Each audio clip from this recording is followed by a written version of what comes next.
Secure हो सकता है, लेकिन वो किसी कारण से नहीं होता। तो वो चीजें हुई हैं, तो मुझे भी अच्छा लगा और आई थिंक बच्चों को भी अच्छा लगा होगा। तो सर आपके आने के बाद कमीशन में क्या बदलाव हुए?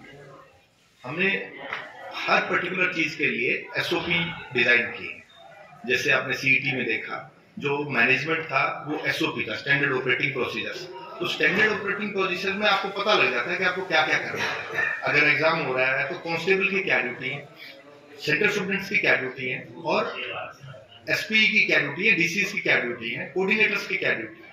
तो वो सारा डिजाइन किया उसको और कोशिश की है कि सिस्टम स्ट्रीमलाइन हो। सर पारदर्शिता और विश्वसनीयता की बात करें तो कितनी बड़ी है आपके कार्यकाल के बाद? क्यों अक्सर विपक्ष हावी रहता था? इसका जवाब आप ही दे पाएंगे, इसका जवाब आप ही दीजिए और पब्लिक से पूछिए, इसमें मैं क्या बता पाऊँ। सर विश्वसनीयता और पारदर्शिता की बात होती है, कैटेगरी नंबर 3/2016 की बात करते हैं यूडीसी की। उसके अंदर जो रिजल्ट निकाला गया कमीशन के द्वारा वो 70 की कट ऑफ गई और 110 तक लेके, लेकिन ईएसएम जर्नल की जो कट ऑफ गई है वो 96 गई है। जो कमीशन ने आरटीए के अंदर दिया वो 94 दिया, लेकिन 96 जाने के बाद 94 वाला कैसे उस कैटेगरी के अंदर लाई कर गया? मैं इसको पर्टिकुलर जो आप ये टेक्निकल चीजें हैं जो आप पूछ रहे हैं, अगर वो होगा तो फाइल पे बताइएगा, बिल्कुल एग्जैक्ट। मेरे पास भी रिकॉर्ड आरटीआई है। तो अगर ऐसा है तो आप मेरे से आगे डिस्कस कर सकते हैं, कमीशन में आके पूरा फाइल कॉल करके आपको कर देंगे। अगर कुछ ऐसा है जो कमीशन नहीं वो ठीक कर देंगे। तो सर इस टाइप का दूसरा के आपका रिक्रूटमेंट बड़ा पुराना है जी, जो आप बता रहे हैं उसको पता क्या जा सकता है, मेरे से आके मिलिए उसको। तो सर आज एचएसएससी को 3 वर्ड में डिफाइन करना हो तो किस तरीके से करेंगे? ट्रांसपेरेंसी, ट्रांसपेरेंसी और ट्रांसपेरेंसी। हमारा यही मोटो है कि ट्रांसपेरेंसी होनी चाहिए। जो क्वेश्चन मेरे से कर रहे थे उस क्वेश्चन का जवाब इनके पास होना चाहिए, हम वो कोशिश करने की कोशिश कर रहे हैं। अक्सर सब देखा जाता है कि जब भी कमीशन कोई भी वैकेंसी निकालता है लेकिन वो कोर्ट में जाकर पेज फंस जाता है। ऐसा क्या कारण है? पेपर भी हो जाता है लेकिन उसका रिजल्ट आने से पहले वो पेपर उसके बाद कोर्ट के अंदर हियरिंग लग जाती है। कोर्ट में जाना सबका राइट है, कोर्ट में लोग जाते हैं, किसी का भी कोई भी है, कोई 0.5% से रहता है तो किसी को उसका राइट है, वो चले जाते हैं। हम लोगों का भी अगर ऐसी चीजें हो जाए तो थाने बंद हो जाने चाहिए, क्राइम ना हो, लेकिन उनका राइट है, वो जाते हैं। अगर कुछ हमसे गलतियां होती है तो कोर्ट बोलता है इसको ठीक करिए, लेकिन उसका नुकसान बच्चे को भुगतना पड़ता है ना सर। प्रोसेस है, हमेशा ही होगा, एक टाइम प्रोसेस है। हम जाते हैं लिटिगेशन, जब मैंने ज्वाइन किया तो 3300 लिटिगेशन था, आज 2700 है तो कम हुआ है, जबकि 44,000 रिक्रूटमेंट हो गई है।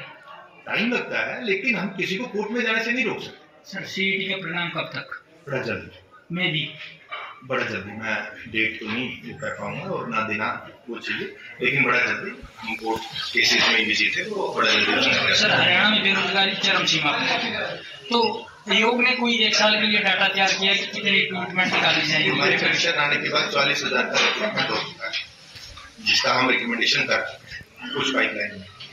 तो मैं भी सर कोई डाटा आपके पास हो? मेरा कमीशन से रिलेटेड इतना है ना, 44,000 का रिकमेंडेशन हम कर चुके हैं। तो 44,000 का रिक्रूटमेंट अगर 1.5 साल में हुआ तो आप उसका नंबर देखिए, बाकी स्टेट्स के साथ कंपैरिजन कीजिए।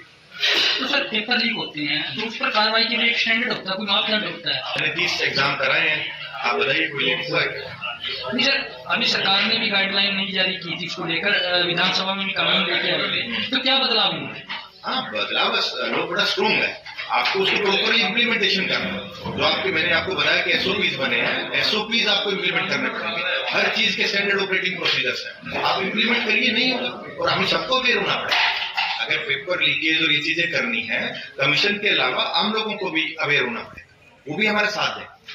तो सर नहीं मैं समझ नहीं पाया। तो फ्यूचर के लिए फ्यूचर प्लान्स क्या है जी? फ्यूचर प्लान्स ये है कि अभी जैसे सीईटी डी भी करना है हमें, एक एनुअल कैलेंडर जिसपे हम काफी टाइम से काम कर रहे हैं, एनुअल कैलेंडर आए और एक फिक्स नंबर दे पाए कि हर साल एवरेज इतनी रिक्रूटमेंट हो सकती है, उसका एक प्लान आउट चल रहा है। सरकार भी उसमें लगी है, चीफ सेक्रेटरी ऑफिस में मीटिंग चल रही है, तो धीरे धीरे उसको दे पाएंगे। कब तक इम्प्लीमेंट?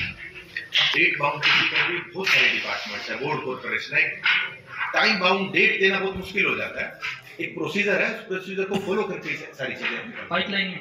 हाँ पाइपलाइन में ऑलरेडी चल रही है मीटिंग्स। Thank you. कल सब बोलते हैं